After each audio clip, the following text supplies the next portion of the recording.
आप देख रहे हैं एबी स्टार न्यूज और मैं हूं आपके साथ साक्षी केसरी। हर रोज हम कई खबरों से रूबरू होते हैं और उन खबरों में कई ऐसी खबरें होती हैं जो हमारी जिंदगी में बहुत ही अहमियत रखती हैं और उन्हीं खबरों को लेकर के आज हम बात करेंगे। जैसा कि गुड मॉर्निंग भारत में हम हर रोज की तरह समाचार पत्रों की सुर्खियों के बारे में बात करते हैं और आज भी इसी पर बात होगी। देखेंगे कि अमर उजाला, एनबीटी, दैनिक जागरण, दैनिक भास्कर क्या कहते हैं अखबारों की सुर्खियां, और बात करेंगे उन तमाम खबरों की जिन पर आज हमारी नज़र बनी रहने वाली है, उन बड़ी खबरों पर भी और उन छोटी मोटी खबरों पर भी जिनका सीधा असर हमारी ज़िंदगी पर पड़ता है। तो चलिए शुरुआत करते हैं। सबसे पहले जैसा कि गुड मॉर्निंग भारत के हमारे इस खास कार्यक्रम में हम शुरुआत करते हैं कोरोना के आंकड़ों के साथ। तो आपको बता दें कि कोरोना का आंकड़ा जो है वो लगातार बढ़ता जा रहा है। विश्व की अगर बात करें तो 2 करोड़ से ऊपर ये आंकड़ा पहुंच चुका है जहां मरीज जो है संक्रमित पाए जा रहे हैं। वहीं अगर हम बात करें अमेरिका और ब्राज़ील की, तो अब बीमारी में सबसे बड़ा गढ़ जो है अमेरिका और ब्राज़ील बन चुके हैं। पिछले अगर 24 घंटे की बात की जाए तो देश में 92,000 से ज़्यादा नए मामले सामने आए हैं, जबकि इसी अवधि में 2,386 की मौत हुई है बताया जा रहा है। तो विश्व स्तर पर ये 2 ऐसे देश हैं जो कि 24 घंटे में इतने ज़्यादा यहाँ पर मामले देखे गए हैं। अगर सिर्फ अमेरिका की अगर हम बात कर लें तो पिछले 24 घंटे में 43,000 से ज़्यादा मामले दर्ज किए गए हैं। तो वहीं ब्राज़ील में ये आंकड़ा 29,000 तक पहुंच गया है, जबकि एक ही दिन के भीतर अमेरिका में 1,216 लोगों की मौत हुई है कोरोना की वजह से और ब्राज़ील में 1,170 लोगों की मौत हुई है कोरोना की वजह से।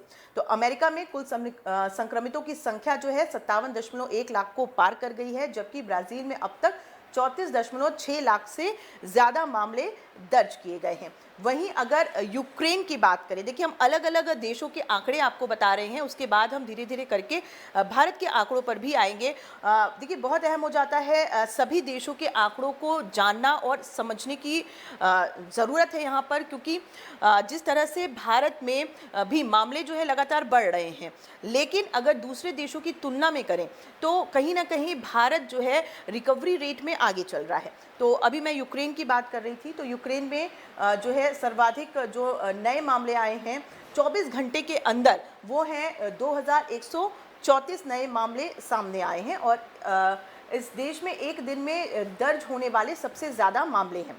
ये भी बताया जा रहा है कि देश में हाल ही में कुछ प्रतिबंधों को फिर से लागू करने के बावजूद नए मामलों की संख्या जो है लगातार बढ़ती जा रही है और यूक्रेन में अब जो है 58,537 मामले सामने आ चुके हैं। वहीं 2,134 मरीजों की मौत हुई है।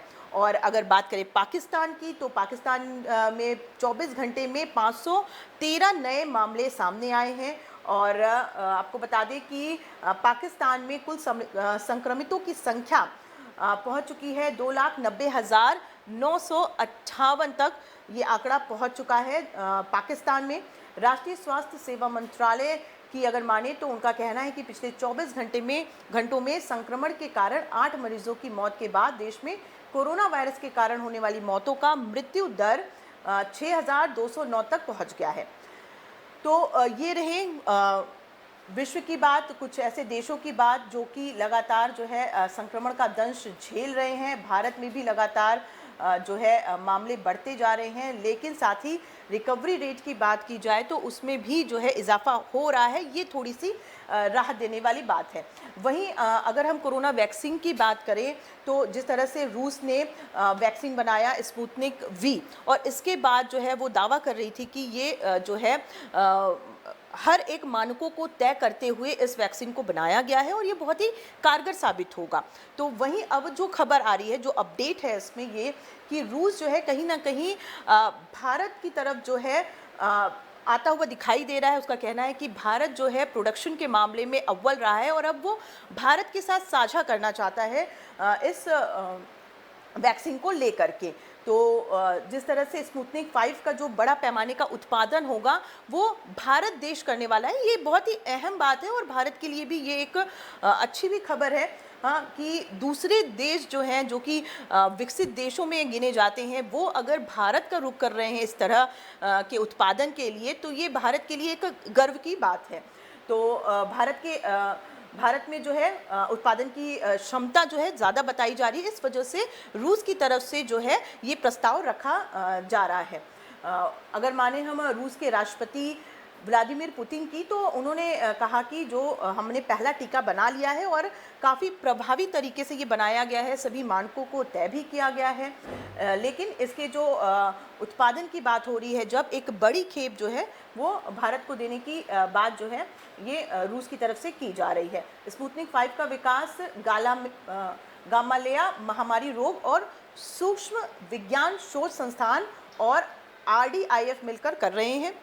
इस टीके के तीसरे चरण का परीक्षण या बड़े पैमाने पर क्लिनिकल ट्रायल अभी नहीं हुआ है, जिस पर लगातार काम चल रहा है और उसकी तरफ से ये कहा जा रहा है कि जो है बहुत जल्द ही ये ट्रायल हो जाएगा और बहुत ही जल्द जो है ये वैक्सीन जो है विश्व भर में जो है विश्व भर के सामने होगा। अब जैसा कि मैंने आपको बताया कि भारत के लिए भारत का रुख कर रही है रूस, एक अच्छी खबर है इसमें, अपडेट भी है इसमें। वहीं अब जो है कोरोना की बात तो हो गई है, अब आगे बढ़ते हैं और जो है अगली एक खबर पर नज़र डालते हैं, जो कि भारत की वार्षिक स्वच्छ सर्वेक्षण से जुड़ी हुई है। वार्षिक स्वच्छ सर्वेक्षण 2020 का नतीजा सामने आ गया है। बता दें कि एक बार फिर से इंदौर शहर जो है उसने अव्वल आया है इसमें, और ऐसा चौथी बार है जब इंदौर की तरफ से इंदौर देश को जो है अव्वल दर्जा दिया गया है स्वच्छता के मायने में। इस लिस्ट में जो है इस जो सर्वेक्षण है इसमें जो पुरस्कार दिए जाते हैं, आपको बता दें कि 129 कैटेगरी की जो है पुरस्कार जो है इसमें रखे गए हैं। हर एक कैटेगरी में तमाम जो है अलग अलग शहरों को इसमें पुरस्कृत किया गया है। लेकिन अव्वल दर्जे की अगर बात करें तो जैसा कि मैंने अभी आपको बताया कि इंदौर जो है पहले नंबर पर आया है। और इसमें सबसे अहम बात यह है कि देखिए चौथी बार ये है जब इंदौर को ये खिताब मिला है कि ये शहर जो है स्वच्छता के मामले में अव्वल है। देखिए बहुत अहम हो जाता है जब हम ये देखते हैं कि किसी भी क्षेत्र में अगर हम लें तो जहाँ पर भी हम देखें उस चीज़ को बनाए रखना, जैसा कि इंदौर ने किया कि अगर वो पहली बार इस पुरस्कार का हकदार था तो बहुत अहम यहाँ पर ये हो जाता है कि उसने इस चीज़ को बनाए रखा और लगातार स्वच्छता के लिए उसे पुरस्कृत किया जा रहा है। एक तरीके से ये दूसरे राज्यों के लिए जो है प्रेरणा स्रोत भी है। तो आपको बता दें कि स्वच्छता के मामले में जो है इंदौर जो है टॉप पर रहा है। तो वहीं अगर दूसरे शहरों की बात करें तो यहाँ पर 7वें नंबर पर भोपाल, 13वें नंबर पर ग्वालियर और 70वें नंबर पर जबलपुर का नाम रहा है। नगरीय विकास और आवासीय मंत्री हरदीप सिंह पुरी ने कहा कि प्राचीन पवित्र शहर वाराणसी गंगा पर बसे शहरों में सबसे स्वच्छ है। यानी गंगा की घाट के किनारे जो शहर बसे हुए हैं उसमें अगर हम दूसरे शहरों की बात करें, दूसरे राज्यों की बात करें तो उसमें वाराणसी जो कि प्रधानमंत्री नरेंद्र मोदी का संसदीय क्षेत्र है और लगातार जब से उनका ये संसदीय क्षेत्र रहा है हमेशा से उन्होंने इस बात पर बल दिया कि गंगा के किनारे बसे इस वाराणसी को जो है स्वच्छता के मामले में अव्वल बनाना है। और कहीं ना कहीं देखिए उसमें वो कह सकते हैं कि उन्होंने सफलता भी हासिल की और गंगा के किनारे बसे वाराणसी को जो है पुरस्कृत भी इसके लिए किया गया है। वहीं नरेंद्र मोदी जी ने इसके लिए बधाई भी दी है और इस शहर को लोकसभा में प्रतिनिधित्व वो करते आए हैं और अपने हर एक संबोधन में जब भी वो वाराणसी जाते थे अपने संसदीय क्षेत्र में और लोगों से रूबरू होते थे तो वो ज़रूर गंगा की साफ़ सफाई की बात जो है रखते थे। और इसके लिए यूपी के मुख्यमंत्री योगी आदित्यनाथ भी हमेशा से सक्रिय दिखाई दिए। हमेशा से जो है दिशा निर्देश उनके द्वारा दिए जाते थे कि गंगा की सफाई पर विशेष ध्यान दिया जाए और इसके विजनरी नेतृत्व से यहाँ लोगों को ये उपलब्धि हासिल हुई। इंदौर के बाद सूरत ये दूसरा जो शहर है जिसको कि इंदौर के बाद दूसरा स्थान दिया गया, जबकि नवी मुंबई जो है तीसरे स्थान पे। तो यानी वरीयता में हम अगर हम देख रहे हैं तो इंदौर सबसे पहले, उसके बाद जो है सूरत, उसके बाद नवी मुंबई जो है स्वच्छता के मामले में जो है अव्वल स्थान पर है। और किस नंबर पर कौन सा शहर है?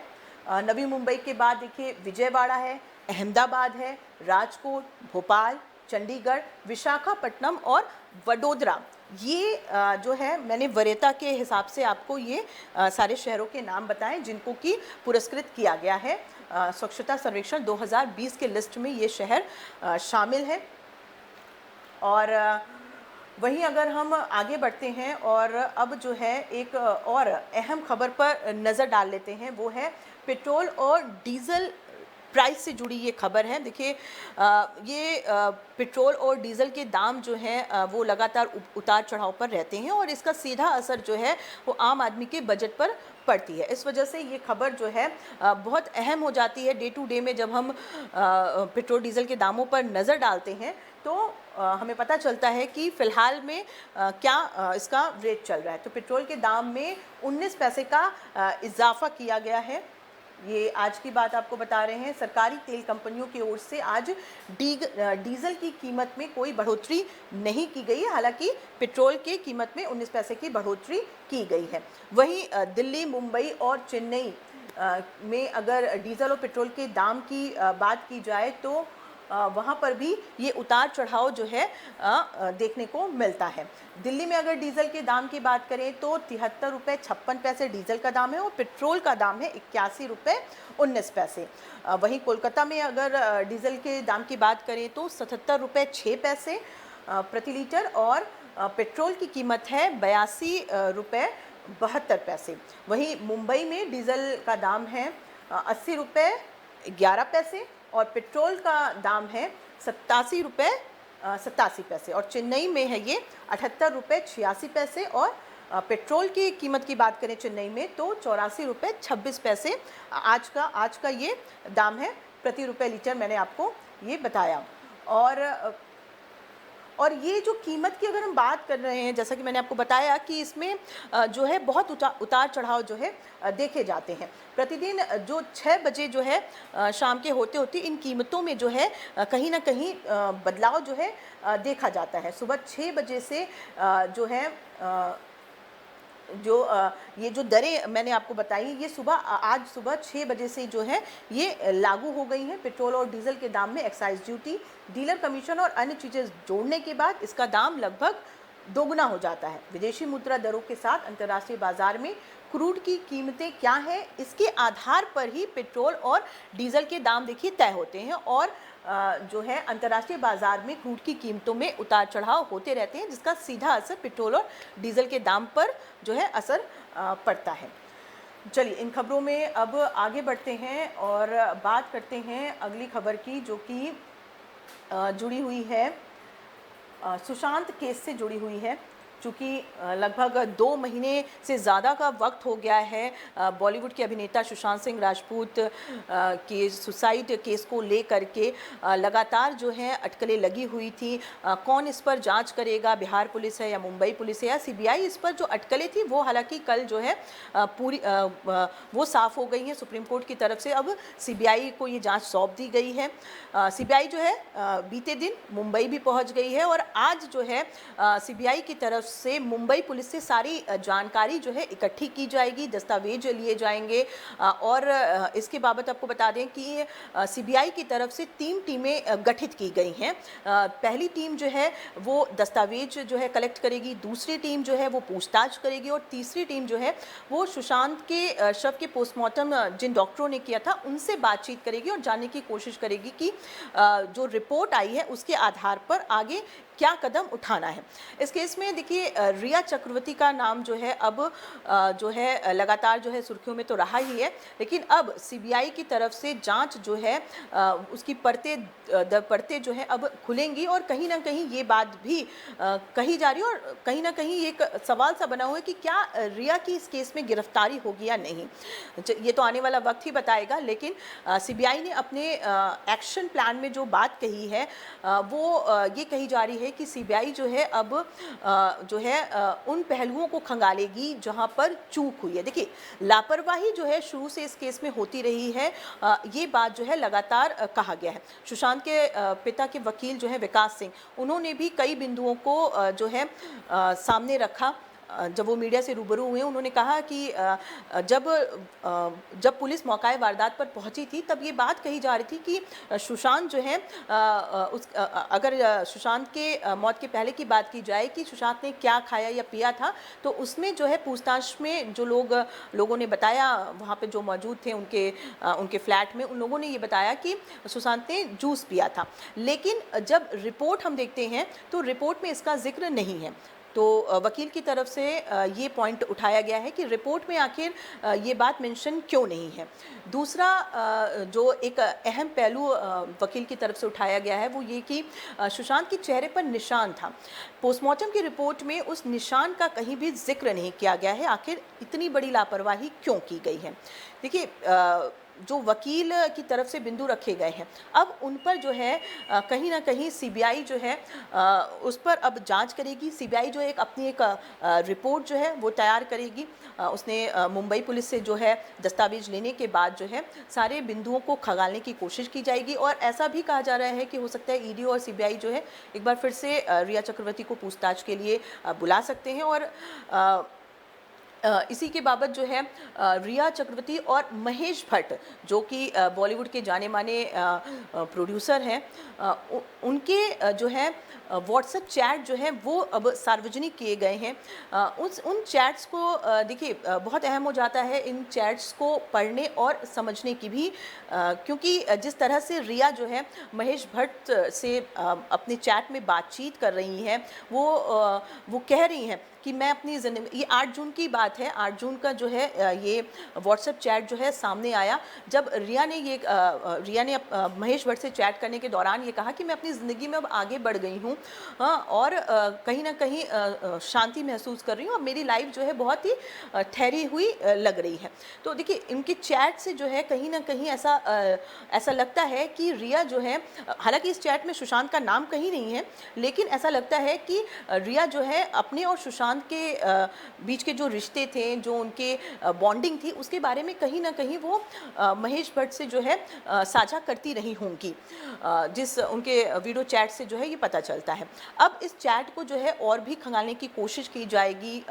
देखा जाएगा कि सुशांत का वाकई में क्या ये मर्डर था या फिर सुसाइड था। अगर मर्डर है तो हत्यारों को तलाशने की कोशिश की जाएगी, और अगर सुशांत ने वाकई में सुसाइड किया तो ये भी देखा जाएगा कि आखिर सुसाइड करने की वजह क्या रही है। क्या उन्हें किसी तरह से उकसाया गया, या जैसा कि कहा जा रहा है कि वो मानसिक दौर से गुजर रहे थे, इसके पीछे कितनी सच्चाई है।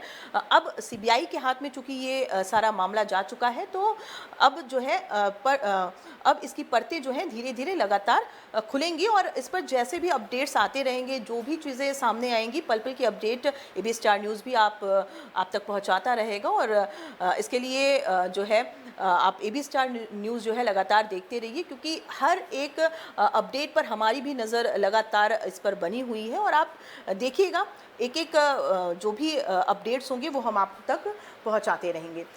तो चलिए अब आगे बढ़ते हैं और बात करते हैं कि बाढ़ और बारिश का कहर भी इस वक्त दिल्ली एनसीआर और उत्तर भारत में जो है देखा जा रहा है। पिछले 2 दिनों से भारी बारिश हो रही थी। झमाझम बारिश के बीच मौसम तो सुहावना था, लेकिन बाढ़ की जो स्थिति बनी है कुछ जगहों पर, वो भी एक भयावह दृश्य नज़र आती है। उत्तर भारत की बात करें, उत्तर प्रदेश की बात करें, तो उत्तर प्रदेश में ऐसे कई ज़िले हैं जो कि बाढ़ प्रभावित हैं, जहां पर लोग जल जमाव की समस्या तो झेल ही रहे हैं, साथ में उन्हें पीने का स्वच्छ पानी भी नहीं मिल पा रहा है, त्राहिमाम लोग कर रहे हैं। वहीं अगर मौसम विभाग की माने तो पिछले जो 2 दिनों में बारिश हुई, उसके बाद आगे भी जो है संभावना जताई जा रही है कि बारिश का जो है तेज़ बारिश होने की संभावना है। दिल्ली में भी कुछ इलाकों में जो है जल जमाव, वाटर लॉगिंग की समस्या देखी गई और लंबे जाम की समस्या से भी लोग जूझते हुए नजर आए। तो देखिए ये जो तमाम जगह की तस्वीरें हम जब देखते हैं बाढ़ की, वाटर लॉगिंग की, तो कहीं ना कहीं ये सवाल ज़रूर जहन में आता है कि आखिर शासन और प्रशासन जो है इसकी तैयारी पहले क्यों नहीं करती है। आखिर जब मौसम विभाग की तरफ से ये चेतावनी दे दी जाती है, उसके बाद भी प्रशासन की तरफ से पहले से पुख्ता जो है इंतज़ाम क्यों नहीं किए जाते हैं, ये एक बड़ा सवाल है। और ऐसा नहीं है कि ये इस बार की बात है, पिछले कई सालों की अगर हम आंकड़ों की बात करें तो पिछले भी कई सालों में इस तरह की स्थितियां जो है हमेशा बनती ही रहती हैं। तो एक बड़ा सवाल यहाँ पर उठता है कि आखिर जो पिछला हमने देखा, जो चीज़ें हमने झेली, जो चीज़ें हुई, उसके आधार पर हम अगली तैयारी क्यों नहीं कर लेते हैं। बहरहाल जो स्थितियां हैं लोगों के लिए तो है ही दुखदाई, लेकिन ऐसे में सरकार के ऊपर भी एक बड़ा सवाल उठता है कि आखिर सरकार की तरफ से किस तरह की तैयारियां की गई हैं। वहीं अगर हम आगे की ओर बढ़ें और बात करें दूसरे खबरों की, तो आपको बता दें कि जैसा कि मैंने आपको बताया कि इन तमाम खबरों पर जो है हमारी नज़र जो है बनी रहेगी, और तमाम जो खबरें हैं उसकी भी जानकारी हम पल पल तक आप तक पहुंचाते रहेंगे, जिसके लिए आप एबीएस स्टार न्यूज़ देखते रहिए। फ़िलहाल मुझे दीजिए इजाज़त, और देश दुनिया की तमाम खबरों के लिए एबीएस स्टार न्यूज़ देखते रहिए। नमस्कार।